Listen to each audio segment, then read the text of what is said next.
Ya, saya jemput Tuan Ahmad Marzuq bin Syari. Sila. Assalamualaikum warahmatullahi wabarakatuh. Datuk Seri Yang di-Pertua, soalan saya nombor 4. Ya, sila Menteri.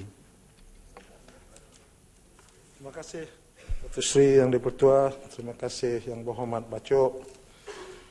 Datuk Seri Yang di-Pertua, untuk makluman Yang Amat Berhormat Perdana Menteri dalam ucapan bajet 2016 pada 23 Oktober 2015 telah memasukkan penternakan rusa sebagai salah satu komoditi yang diberikan galakan pengecualian cukai menerusi projek pengeluaran bahan makanan yang diluluskan di bawah Seksyen 127 Akta Cukai Pendapatan 1967. Galakan ini diberi sebagai inisiatif untuk mengembangkan lagi industri ternakan rusa tempatan. Menyedari potensi ini, penternakan rusa akan terus dikembangkan di negara ini. Sehingga kini terdapat seramai 341 pengusaha ternakan rusa dengan populasi sebanyak 17,876 ekor berbanding hanya 258 pengusaha dengan populasi sebanyak 12,567 ekor pada tahun 2016. Perkara ini dilihat hasil daripada projek pembangunan industri rusa yang telah dilaksanakan oleh pihak kerajaan terutama di negeri Kelantan, Perak dan Perlis. Jabatan Perkhidmatan Veterina DVS mempunyai pusat pembiakan baka induk rusa di Pusat Ternakan Haiwan Lenggong, Perak. Pusat ini membakarkan baka induk mengikut kadar harga jabatan yang mana harganya adalah jauh lebih rendah berbanding dengan harga pasaran semasa. Syarikat atau perseorangan yang berminat untuk memperolehi bekalan baka dari jabatan boleh memajukan permohonan ke pejabat DVS negeri dan salinan kepada pejabat DVS daerah di mana tapak projek tersebut terlibat. Pegawai DVS negeri atau daerah yang terlibat akan melakukan lawatan siasat ke tapak cadangan projek bagi menilai keupayaan dan kesesuaian tapak tersebut. Laporan dan surat sokongan dari pihak DVS negeri akan dikemukakan ke Ibu Pejabat Putrajaya. Pihak Ibu Pejabat akan membuat penilaian kemampuan projek dan juga stok sedia ada sebelum bakalan baka induk dibekalkan kepada peternak yang memohon.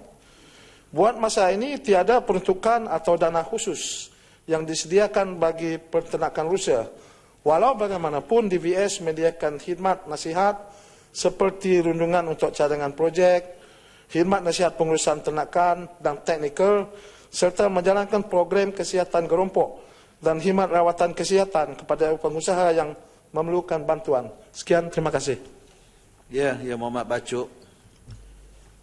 Terima kasih Menteri di atas jawapan dan saya melihat kepada potensi penternakan rusa ini kerana ianya sangat baik untuk dijadikan ternakan alternatif kepada pengusaha-pengusaha penternakan di kampung-kampung.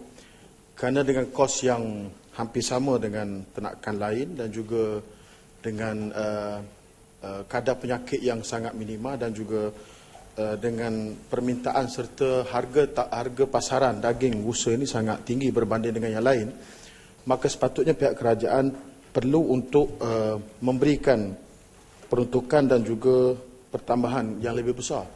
Kalau saya melihat kepada penternakan komoditi yang ada dalam bajet kita pada kali ini, tidak banyak pertambahan daripada tahun yang lepas.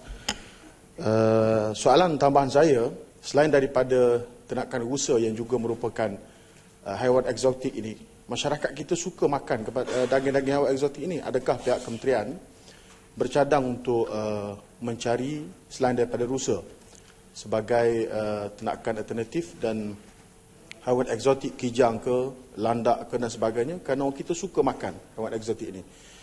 Tuan Di-Pertua pun suka makan. Kalau tak percaya, cuba sembelih rusa yang ada dalam. Saya dengan Bukit Gantang suka makan. Suka makan.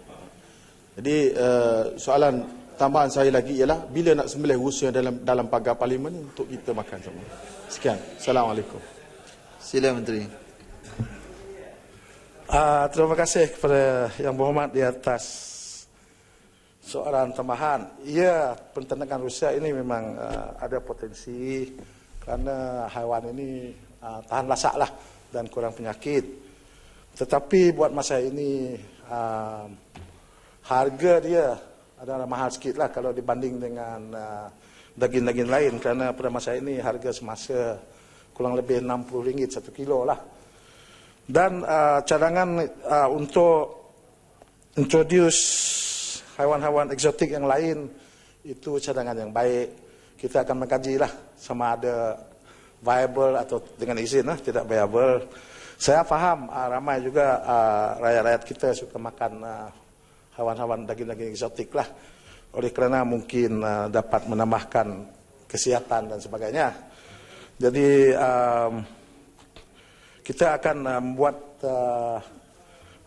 research lah mana-mana haiwan yang sesuai untuk diternakan untuk menambah lagi daging alternatif. Sekian, terima kasih. Ya, Labuan.